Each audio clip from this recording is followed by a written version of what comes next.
Confident नहीं थे। उनको पता था कि वो नहीं जीत पाएंगे यहाँ, क्योंकि एक बार जनता ने उनको चुना था और वो 3 साल में छोड़ के चले गए थे, उन्होंने कुछ किया नहीं था, तो उनको पता था कि जनता उनको नकार देगी। आजमगढ़ का नाम बदलेगा, आजमगढ़ नाम होगा? ये तो मुख्यमंत्री जी बता पाएंगे, हमारे महाराज जी बता पाएंगे, इसके विषय में मैं क्या कह सकता हूँ। ये अब बीजेपी का गढ़ हो गया, बहुत ही महत्वपूर्ण है, क्योंकि ये आजमगढ़ की जनता की उम्मीद की जीत है।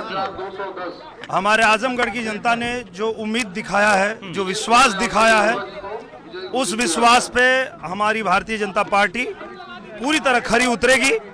कहीं न कहीं हमारे पूजनीय प्रधानमंत्री जी और पूजनीय योगी आदित्यनाथ जी के सुशासन और अच्छे सरकार के वजह से ही जनता ने ये भरोसा दिया है, और इस पे हम लोग खरे उतरेंगे, आजमगढ़ का विकास करेंगे। बड़े गढ़ को आपने ध्वस्त किया है, रामपुर और आजमगढ़ में भारतीय जनता पार्टी की जीत के बाद आपको क्या लगता है कि जीत का श्रेय कहाँ जाता है, किसको जाता है? ये पूरी तरह भारतीय जनता पार्टी की जो सरकारें हैं उनके अच्छी नीतियां और गरीब कल्याण योजनाएं जितनी है, गरीबों के लिए, किसानों के लिए, मजदूरों के लिए, नौजवानों के लिए, कहीं न कहीं उसी की जीत है। उसी पे भरोसा करके आजमगढ़ ने भी कमल खिलाया है। अखिलेश यादव प्रचार करने ही नहीं आया आजमगढ़, क्या लगता है बहुत ज्यादा ओवर कॉन्फिडेंट थे या क्या वजह थी? नहीं, ओवर कॉन्फिडेंट नहीं थे। उनको पता था कि वो नहीं जीत पाएंगे यहाँ, क्योंकि एक बार जनता ने उनको चुना था और वो 3 साल में छोड़ के चले गए थे, उन्होंने कुछ किया नहीं था, तो उनको पता था कि जनता उनको नकार देगी, और वही हुआ। धर्मेंद्र यादव का कहना है कि गुड्डू जमाली और भारतीय जनता पार्टी ने गठबंधन कर लिया था, इसलिए वो हार गए और आप लोग जीत गए। नहीं, ये उनको थोड़ा मैं करेक्ट करना चाहता हूँ।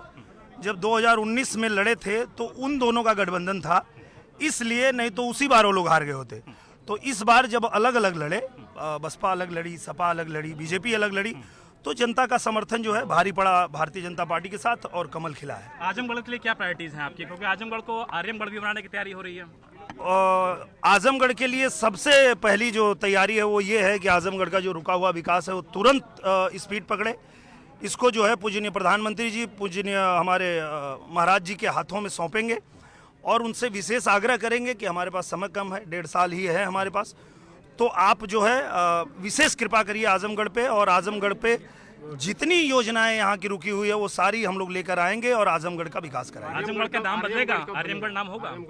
ये तो मुख्यमंत्री जी बता पाएंगे, हमारे महाराज जी बता पाएंगे, इसके विषय में मैं क्या कह सकता हूँ। अच्छा, सपा का गढ़ कहा जाता था, अब तो गढ़ नहीं रहा। ये अब बीजेपी का गढ़ हो गया, ये भारतीय जनता पार्टी का गढ़ हो गया। जनता ने बता दिया है कि पूरा उत्तर प्रदेश ही बीजेपी का गढ़ बन चुका है, चप्पा चप्पा भाजपा।